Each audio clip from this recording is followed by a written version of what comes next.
Hey guys, do you want to know how to build your authority online? Hey future millionaire, this is Alan Mantaring. Today I'm just going to share with you 3 secrets to build your authority online. First, it is important to establish your niche. You need to focus on a specific area of your expertise and create content that revolves around it. This will help you stand out from the crowd and position yourself as an authority in your field. Secondly, consistent is the key.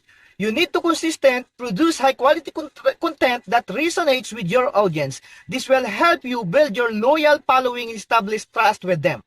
Lastly, engage is crucial. You need to engage with your audience by responding comments, asking feedback, and creating community around your content. This will not only help you build a relationship with your followers, but also increase your visibility online.